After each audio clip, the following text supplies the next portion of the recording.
Assalamualaikum warahmatullahi wabarakatuh. Selamat sore Bu Ida Syafrida, selaku dosen mata kuliah Manajemen Investasi. Sebelumnya perkenalkan, nama saya Syafira Afriliani Putri. Nama saya Zihni Kalis Klairin. Jadi kami di sini akan mempresentasikan materi mengenai analisis portofolio yang telah kami lakukan sebelumnya.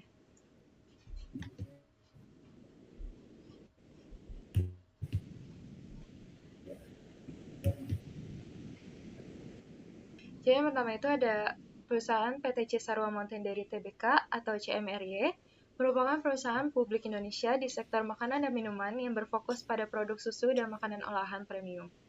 Perusahaan ini didirikan pada tahun 1993 dan mulai beroperasi secara komersial pada tahun 2006.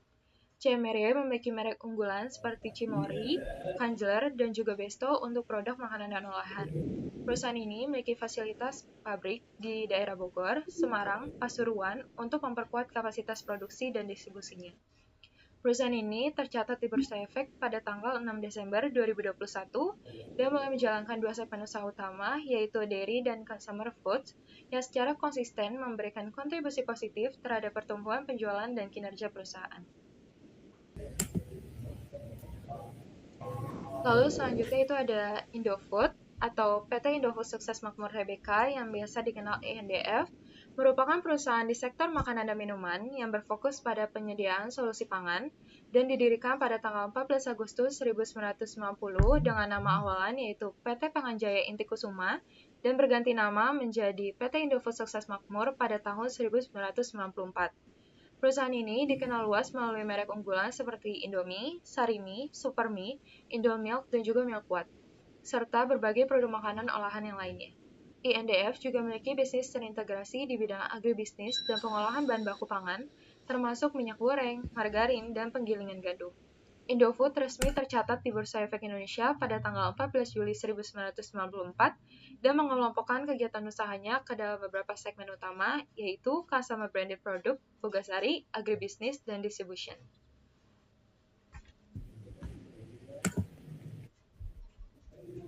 Baik, selanjutnya ada PT Ultra Jaya Milk Industry dan Trading.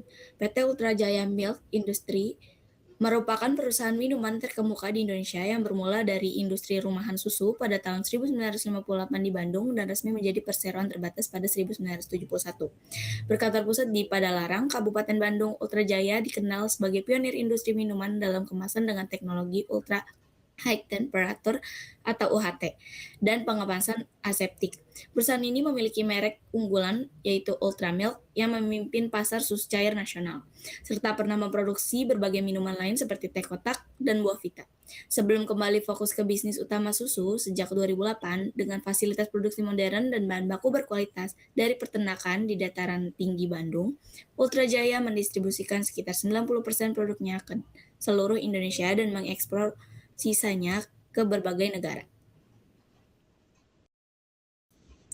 Selanjutnya PT Siantar Top Tbk atau STTP merupakan perusahaan publik terkemuka di industri makanan dan minuman olahan Indonesia yang dikenal sebagai Taste Specials. Didirikan pada 1972 sebagai industri rumahan di Jawa Timur dan resmi menjadi perseroan terbatas pada 1987. STTP mencatatkan sahamnya di Bursa Efek Indonesia pada 16 Desember 1996. Perusahaan ini memproduksi berbagai produk makanan ringan seperti mie instan, snack noodles, keripik, biskuit, wafer, dan permen, dengan merek-merek yang telah dikenal luas. Didukung oleh jaringan pabrik di Sidoarjo, Medan, Bekasi, dan Makassar. STTP terus memperluas distribusi dan memperkuat posisinya di pasar domestik maupun internasional, dengan komitmen menghadirkan produk yang berkualitas, halal, dan kompetitif. Lalu selanjutnya ada Single Index Model atau SIM. Lalu ini ada evaluasi perhitungan Single Index Model. Jadi kita telah melakukan seleksi portofolio pada beberapa saham yang berada pada subsektor consumer non-cyclical, dan pada hasil akhirnya itu terdapat 4 saham dengan hasil bobot yang tertinggi, yaitu ada PT CMRY, INDF, ULTJ, dan STTP dengan bobot CMRY yaitu 15,90% dengan return minus 14,81%, Lalu yang kedua ada INDF dengan bobot 16,72% dengan return minus 6,17%. Lalu yang ketiga itu saham ULTJ dengan bobot 30,50% dengan return minus 28,53%. Lalu dengan saham yang terakhir itu ada STTP dengan bobot 16,50% dengan return 5,50%. Ini evaluasi saham yang di hold hingga September 2025. Selanjutnya ada analis fundamental. Yang pertama, analisis makroekonomi, di mana pengaruhnya itu terhadap inflasi. Berpengaruh positif namun tidak signifikan terhadap return saham karena produk food and beverage merupakan kebutuhan pokok dan harga dapat disesuaikan dengan inflasi. Untuk suku bunganya tidak berpengaruh signifikan terhadap return saham karena permintaan relatif stabil dan tidak terlalu dipengaruhi kondisi ekonomi. Untuk dari sisi nilai tukar rupiahnya itu berpengaruh negatif karena pelemahan rupiah meningkatkan biaya bahan baku impor dan potensi menekankan margin laba perusahaan. Selanjutnya analisis industri. Yang pertama itu ada peran krusial bagi masyarakat dan PDB, menghasilkan produk kebutuhan pokok dengan permintaan yang relatif stabil, sehingga berkontribusi besar terhadap PDB dan tetap dibutuhkan meskipun ekonomi berfluktuasi. Yang kedua itu stabilitas dan daya tarik investasi, di mana fondasi bisnis yang kuat dan relatif aman sehingga menarik minat investor untuk investasi jangka panjang. Yang ketiga, persaingan dan inovasi industri. Didominasi oleh perusahaan bermerek kuat dan jaringan distribusi luas, sektor ini tuh memiliki tingkat persaingan tinggi yang mendorong inovasi dan penguatan rantai pasok. Selanjutnya, analisis fundamental pada laporan keuangan. Yang pertama itu rasio likuiditas, di mana pada tabel berikut itu current rasio Indofood pada tahun 2023 1,92 dan pada tahun 2024 2,15. Untuk saham Cimory pada tahun 2023 itu 4,28, pada tahun 2024-nya itu 3,16. Untuk ULTJ pada tahun 2023 itu 6,18. Untuk 2024-nya 5,39, STTP 2023 6,95 dan 2024 9,51.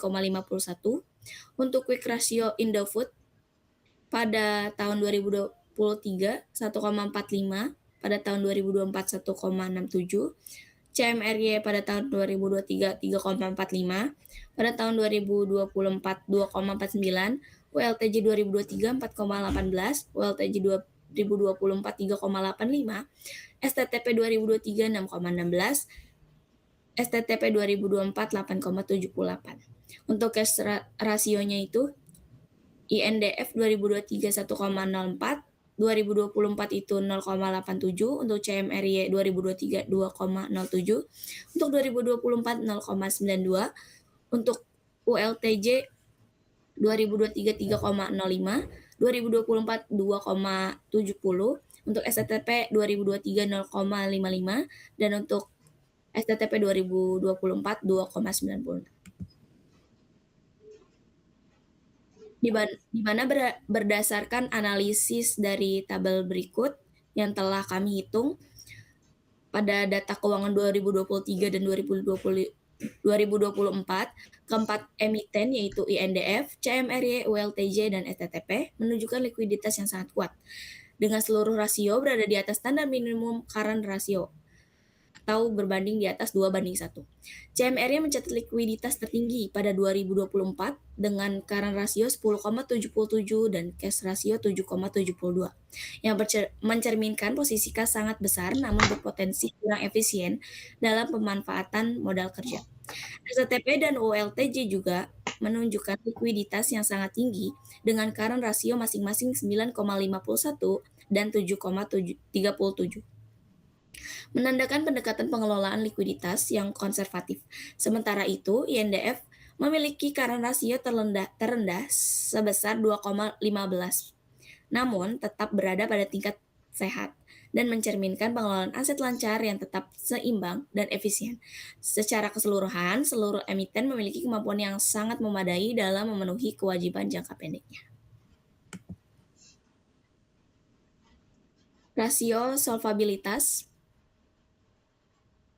di mana debt to equity pada INDF pada tahun 2023 itu 1,10, untuk 2024 1,09, untuk CMRY 2023 0,19, untuk 2024 0,21, untuk ULTJ 2023 0,13, untuk 2024 0,14, untuk STTP 2023 0,13, untuk 2024 0,10, dan untuk debt to asset rasionya itu INDF pada 2023 0,46, untuk 2024 0,46 juga, untuk CMRY 2023 0,16, 2024 0,18, ULTJ 2023 0,11, untuk 2024 0,12, untuk STTP 2023 0,12, dan untuk 2024 STTP 0,009. Di mana pada tabel berikut, berdasarkan analisis kelompok kami, pada data keuangan 2023 sampai 2024, keempat emiten yaitu INDF, CMRY, ULTJ, dan STTP memiliki struktur modal sehat dengan mayoritas aset dibiayai oleh modal sendiri. Seluruh emiten di bawah 1,00 menandakan risiko utang rendah, dengan CMRY terbaik 0,11, diikuti STTP 0,14, ULTJ 0,21, dan INDF 0,81 yang masih sehat. Dari DAR, CMRY, STTP, dan ULTJ di bawah 0,20, sedangkan INDF 0,45 menunjukkan aset tidak didominasi utang. Secara keseluruhan, CMRY, STTP, dan ULTJ menerapkan pendanaan konservatif, sementara INDF lebih agresif namun tetap aman. Lalu selanjutnya ada rasio aktivitas, di mana di rasio aktivitas ini kita menghitung rasio asset turnover ratio, fixed asset turnover, inventory turnover, dengan account receivable turnover. Yaitu dari keempat saham tersebut, kita melakukan penelitian dengan melakukan analisis rasio aktivitas berdasarkan laporan keuangan pada tahun 2024 dan juga 2023. Berdasarkan data laporan keuangan yang dilaporkan pada tahun 2023 sampai 2024, efisiensi aset dari keempat emiten itu bervariasi. CMRY 1,15 dan STTP 1,01 menunjukkan TATO, yaitu adalah total asset turnover, tinggi, ULTJ moderat sebesar 0,81, sedangkan INDF lebih rendah yaitu 0,59, karena asetnya besar. Dari WCTO, INDF tertinggi 4,08 menandakan perputaran modal kerja yang paling efisien, sementara CMRY, STTP, dan ULTJ masih memiliki ruang untuk meningkatkan pemanfaatan aset lancar. Secara keseluruhan, INDF lebih unggul di dalam memaksimalkan modal kerjanya meski total aset turnover-nya rendah. Sedangkan saham CMRY, STTP, dan ULTJ itu lebih efektif dalam menggunakan total asetnya. Ini nunjukin bahwa strategi efisiensinya itu berbeda, jadi sesuai karakter masing-masing perusahaannya. Lalu selanjutnya ada rasio rentabilitas, di mana rasio ini menghitung rasio gross profit margin, net profit margin, return on asset, dan return on equity pada keempat saham tersebut berdasarkan laporan keuangan. Lalu selanjutnya ada rasio rentabilitas. Jika dilihat dari laporan keuangan pada tahun 2023 dan 2024, keempat emiten ini, INDF, CMRY, ULTJ, dan STTP, menunjukkan bahwa kinerja rentabilitasnya itu baik dengan perbedaan efisiensi. CMRY paling profitable dengan ROE 22,58%, NPM 18,34%, diikuti STTP dengan NPM 21,37%, dan ULTJ stabil, ROE-nya di 15,44%, dan NPM di 15,70%. Dan INDF terendah itu di ROA 4,62%, NPM 7,18% karena skalanya besar dan juga biayanya cukup kompleks. Perbedaan ini menunjukkan bahwa pengaruh strategi operasional dan juga struktur biaya terhadap margin laba, yaitu perusahaan berskala kecil dengan aset kecil cenderung lebih efisien. Sedangkan saham INDF mengandalkan pada volume penjualannya. Jadi, jika dilihat secara keseluruhan, setiap emiten menunjukkan bahwa kekuatan masing-masingnya dalam mengelola profitabilitas sesuai dengan model bisnisnya.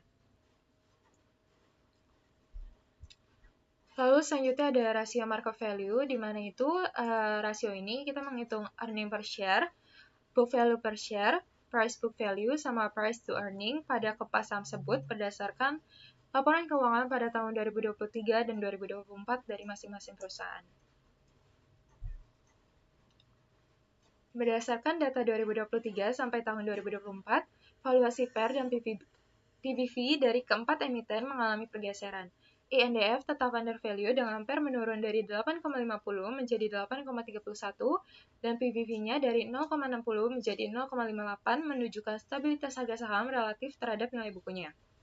CMR-nya meningkat dari PER 25,80 dan PBV-nya 4,90 pada tahun 2023 menjadi PER 27,51 dan PBV 5,41 pada tahun 2024. Hal ini nunjukin bahwa ekspektasi pertumbuhan yang terus tinggi, STTP dan LTJ menunjukkan perubahan valuasi moderat dan tetap berada di kisaran menengah yang seimbang di antara risiko dan juga potensi pertumbuhannya. Lalu selanjutnya adalah analisis teknikal. Yang pertama itu ada saham CMRY pada periode Januari sampai September 2025 yang bisa kita lihat melalui TradingView. Dari grafik tersebut ditunjukkan bahwa tren menurun atau bearish terlihat dari puncak dan dasar harga yang semakin rendah. Lalu tren lainnya itu menurun menunjukkan bahwa tekanan jual masih dominan, lalu pola triangle sebagai continuation pattern, dan terdapat pola yang menyerupai flag dalam jangka pendek tapi tetap masih nggak terkonfirmasi, lalu volumenya itu tidak menunjukkan ada peningkatan yang signifikan.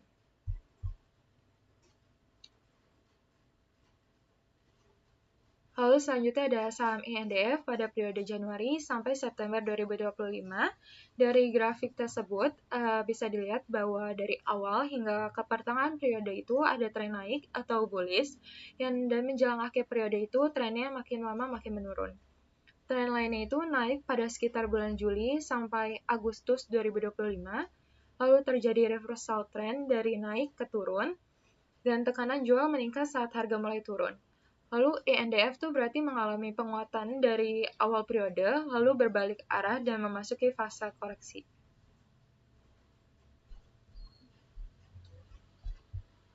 Selanjutnya itu saham OLTJ pada periode Januari dan sampai September 2025 bisa dilihat dari TradingView ada gambar yang dimana tren menurun atau bearish yang cukup konsisten. Harga turun bertahap dan kemudian bergerak mendatar di level bawah, menunjukkan fase konsolidasi namun masih dalam arah tren turun. Beberapa lonjakan volume, tetapi belum diikuti penguatan harga yang berkelanjutan. WLTJ masih berada dalam tren turun dan belum ada tanda pembalikan tren yang kuat. Selanjutnya ada saham STTP pada periode Januari sampai dengan September 2025. Bisa dilihat dari TradingView. Yang pertama itu tren menurun atau bearish sejak awal tahun. Harga membentuk puncak dan dasar yang semakin rendah. Tidak terlihat pola pembalikan arah yang jelas mencerminkan kelanjutan tren turun. Volume menurun menandakan minat pasar melemah. STTP berada dalam tren bearish dan belum menunjukkan sinyal pembalikan tren hingga September. Kesimpulannya, berdasarkan hasil Project Based Learning atau PBL yang sudah kelompok kami kerjakan pada sektor food and beverage, pengambilan keputusan investasi yang tepat memerlukan pendekatan analisis komprehensif. Single Index Model atau SIM menunjukkan CMRY, INDF, OLTJ, dan STTP sebagai saham utama dalam portofolio optimal. Meski tidak semua memberikan return positif, analisis fundamental menegaskan stabilitas subsektor ini. Namun, valuasi dan kinerja laba masing-masing perusahaan berbeda. Dengan STTP lebih seimbang antara pertumbuhan laba dan harga saham, analisis teknikal periode Januari hingga September 2025 menunjukkan tren harga melemah dan konsolidasi menekankan tekanan jual masih tinggi. Kesimpulannya, kombinasi analisis fundamental, teknikal, dan SIM menjadi pendekatan paling relevan untuk keputusan investasi yang optimal. Selain itu, hasil PBL menekankan pentingnya penyesuaian strategi investasi dengan karakter masing-masing saham dan kondisi pasar. Investor disarankan mempertimbangkan bobot portofolio, valuasi wajar, dan sinyal teknikal secara bersamaan untuk meminimalkan risiko dan memaksimalkan potensi return, terutama dalam subsektor yang memiliki stabilitas relatif seperti food and beverage. Baik, sekian penjelasan tentang analisis project based learning dari kelompok kami dengan sektor consumer non-cyclical dan subsektor food and beverage. Kurangnya mohon maaf. Wassalamualaikum warahmatullahi wabarakatuh.